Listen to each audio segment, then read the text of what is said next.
Subscribe करें हमारे channel HRK studio को और लेटेस्ट अपडेट के लिए नोटिफिकेशन बेल जरूर दबाएं। तो मैं यही अपील करना चाहूँगा कि मैं डिफरेंट लेवल समाज से हूँ, आता हूँ, वर्ग से आता हूँ, लेकिन उसमें मेरी गलती नहीं है, ना ही मेरे माँ बाप की गलती है।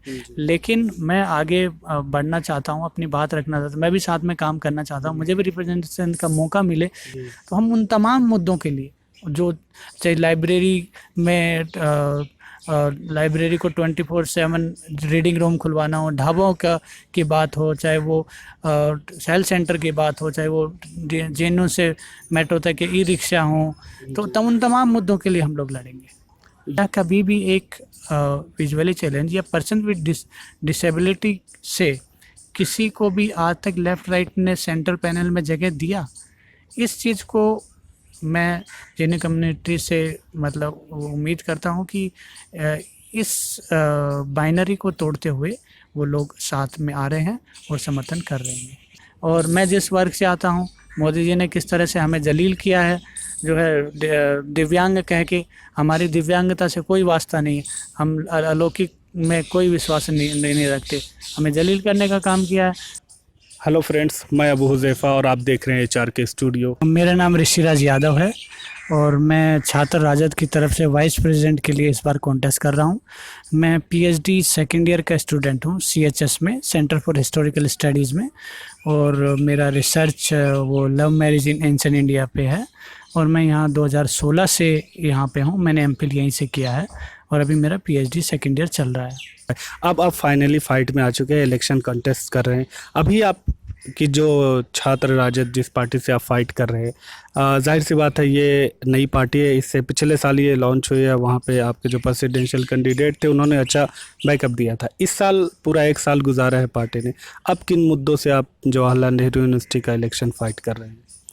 हमने यहाँ पे एक साल पहले इस्टेब्लिश किया और अब हम इस बार इलेक्शन में हमारे जो मुख्य मुद्दे हैं वो ये हैं कि GS कैश का मुद्दा है हमारा, उसको वापस आना चाहिए। जेंडर जस्टिस की लड़ाई में हमारी विचारधारा ने हमेशा लड़ने का प्रयास किया है और लड़े हैं हम लोग।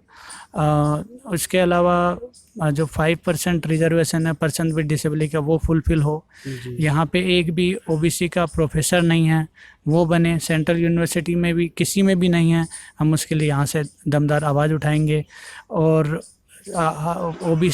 OBC नहीं, हर वर्ग का जो कोटा है, जो रिजर्वेशन है, वो भरा जाए और जेनू जिस तरह से बर्बाद किया जा रहा है उसको बचाने की लड़ाई हम लड़ेंगे। आपके किस तरह से सपोर्ट मिल रहा है? और देखिए, मेरे को काफ़ी समर्थन मिल रहा है सारे स्टूडेंट कम्युनिटी का। जैसे कि आप जानते हैं कि बापसा की तरफ से वाइस प्रेसिडेंट का कैंडिडेट नहीं खड़ा किया गया है, तो उसका मेरे को सपोर्ट मिल रहा है। NSUI की तरफ से वाइस प्रेसिडेंट का कोई कैंडिडेट नहीं है, उसका समर्थन मिल रहा है। और हमारे जो समर्थक हैं वो तो हैं ही। देखिए, हमारी जिस विचारधारा से हम लड़ रहे हैं उन्होंने असली संघर्ष किया है। उन्होंने जो पिछड़े थे, दलित थे, मुसलमान थे, और जिस तरह से आज माहौल है देश में कि धार्मिक उन्माद फैलाया जा रहा है। देखिए, लालू जी ने किस तरह से उस उन्माद को रोका था, आडवाणी जी का रथ रोका था, उन्होंने OBC को आरक्षण दिलवाया। आज एक वर्ग जो है लेफ़्ट राइट सेंटर में जो डफली बजा रहे हैं, पिछड़े लोग हैं, वो किस वजह से आ पाए, किसके संघर्षों के कारण आ पाए? वो हमारे आदरणीय नेताजी की संघर्ष के कारण आए, लालू जी के संघर्ष के कारण आ पाए। तो उसको हम लोग आगे ले जाएंगे कि लेफ्ट एक तरफ, राइट विंग एक तरफ, उसके बीच में आप अपना एक रास्ता बना। क्या JNU में उस रीति को आप तोड़ पाएंगे? क्या लग रहा है आपको? देखिए, लेफ़्ट क्या है? लेफ़्ट जो है मार्क्सिस्ट विचारधारा है, लेकिन उसमें वो लोग क्या जाति की बात करते हैं? इंडिया में कास्ट ही क्लास है, लेकिन वो क्लास की बात तो करते हैं, लेकिन कास्ट की बात नहीं करते। जब तक कास्ट की बात नहीं करोगे, जब तक यहाँ पे क्लास की बात कैसे कर पाओगे आप? क्योंकि यहाँ पे जो मैला उठाता है या जो यहाँ पे झाड़ू लगाता है, जो सफाई कर्मचारी हैं, वो कुछ रिक्शा चलाते हैं, वो किस कास्ट से हैं, वो नीचे कास्ट से हैं, और ये उनकी बात करेंगे? ये उनकी बात नहीं करते। तो यहाँ का जो मतलब मार्क्सिज्म है वो अलग है यूरोप के मार्क्सिज्म से। वो लोग केवल नारों में और वो बात करते हैं, उससे नहीं होगा। क्योंकि देखिए इनकी नीतियों में मजदूर की लेबर के लिए लो के लिए इन्होंने क्या किया, क्या लेबर लो यहाँ पे मजबूत किया इन्होंने। यहाँ पे सबसे सस्ता लेबर मिलता है, कैपिटलिस्ट यहाँ पे सस्ते लेबर के लिए ही आते हैं। क्या इन्होंने स्वास्थ्य के लिए क्या काम किया? आज जेएनयू के हेल्थ सेंटर में जो है पैरासीटामोल के अलावा कुछ नहीं मिलता। तो पूरे देश में इन्होंने क्या किया? एजुकेशन में देखिए, एजुकेशन में ये बात करते हैं कि हम लोग सस्ती एजुकेशन होनी चाहिए, सबको एजुकेशन मिलनी चाहिए। ये लोग सरकार में रहे, इन्होंने कितनी यूनिवर्सिटियाँ बनाई? हमारे लालू जी ने 7 यूनिवर्सिटी बनाई हैं। और एक दलित को भी आगे बढ़े, उसको 1 रुपए की स्कीम चलाई थी कि उसको प्रेरणा मिले, वो स्कूल पहुंच सके। चरवाहा विद्यालय खोला था। और जो जाति को ख़त्म करने की बात है, तो ओबीसी, एसटी, एससी, इसको वर्ग में बांटने के लिए हमारे लोगों ने संघर्ष किया है। ये लोग जब ओबीसी को रिजर्वेशन मिल रहा था तो ये लोग कमंडल और मंडल और मंदिर एक ही कैटेगरी में रख रहे थे। तो संघर्ष हम लोगों ने किया। हमारे लोग भटक गए हैं और राइट में और लेफ्ट में चले गए हैं। हम उनको सही इतिहास बताएंगे। और राइट की बात करें तो राइट तो मनुस्मृति को मानने वाले लोग हैं और धर्मशास्त्रों को मानने वाले लोग हैं। उनमें दलितों का क्या स्थान है? क्या उसमें सबको शिक्षा का देने का अधिकार है? क्या ये लोग सबको संसाधनों में अधिकार देंगे? तो ये उस कल्चर में ले जाना चाहते हैं। इन्होंने, इनका इतिहास ही काला रहा है। इन्होंने हमेशा शोषण किया है। और पिछड़ों का किस तरह से उन्हें आज 12% आरक्षण ही भरा गया, 27% आरक्षण को जो है। तो ये आज एजुकेशन में फंड कट कर रहे हैं, जेएनयू को किस तरह से बदनाम कर रहे हैं, जो है टुकड़े टुकड़े गैंग कह रहे हैं। टुकड़े टुकड़े गैंग तो असली ये हैं, जाति इन्होंने बनाई है, धर्मशास्त्र इन्होंने बनाया है, मनुस्मृति इन्होंने बनाई है, और समाज में जो है फिरका परस्ती इन्होंने घोला है, जहर घोल रहे हैं आज भी। और किस तरह से ये एजुकेशन पॉलिसी को देख लीजिए, हेल्थ की पॉलिसी, बजट कम कर रहे हैं, शिक्षा को प्राइवेट कर रहे हैं। प्राइवेट करेंगे किसका नुकसान होगा? दलित, पिछड़ों, मुस्लिम, इस समाज के अकलियत लोग क्या आ पाएंगे जेएनयू जैसे कॉलेज में? तो ये बदनाम करने का और ये तरह तरह के जो मुद्दे ला रहे हैं, ये सारे मुद्दे फर्जी हैं।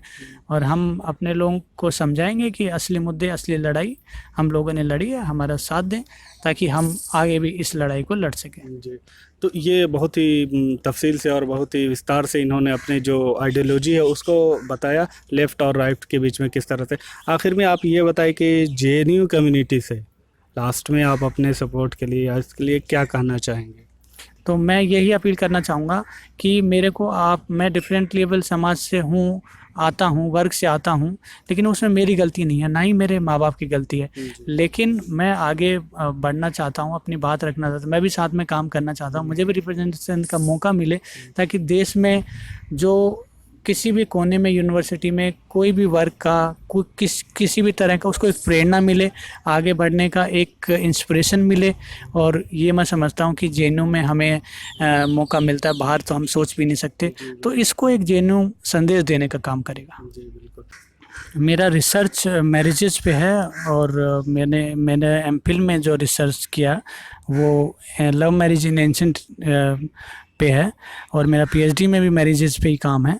और मैंने इस इंस्टीट्यूट को समझा है, इसको अच्छे से जाना है, संस्कार, कर्मकांड, इन सबको अच्छे से समझा है, और मैंने अपने जीवन में भी इसको उतारा है।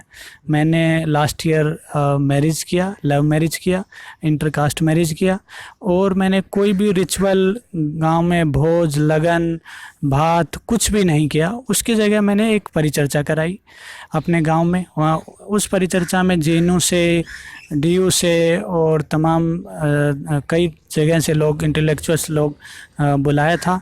और उस परिचर्चा में मैंने अपनी बात रखी कि जो पिछड़ा वर्ग है, जो दलित है, ओबीसी है, उन लोगों को इस कर्मकांड से बचना चाहिए, और जितना सरल से सरल जन्म, शादी, मृत्यु के जो संस्कार हैं वो करना चाहिए, क्योंकि उनके पास संसाधनों की पहले से ही कमी है। तो उनको इस चीज़ को छोड़ के उनको एजुकेशन, स्वास्थ्य और रोज़गार की तरफ बढ़ना चाहिए, क्योंकि ये बहुत ही खर्चीला और एक ऐसी मनोवादी कर्मकांडवादी व्यवस्था से है, जो आदमी को आगे बढ़ने में एक बाधा है एक तरह से। क्योंकि आज हम इतना ज़्यादा पैसा इन्हीं संस्कारों पे खर्च कर दे रहे हैं कि अपने दूसरी ज़रूरतों को चीज़, एजुकेशन और दूसरी ज़रूरतों की चीज़ हम पूरी नहीं कर पा रहे हैं। ये थे वाइस प्रेसिडेंट के कैंडिडेट छात्र राजद की तरफ से, जो अभी JNU का इलेक्शन हो रहा है उसमें फ़ाइट कर रहे हैं। हम उम्मीद करते हैं कि आपको कामयाबी मिले।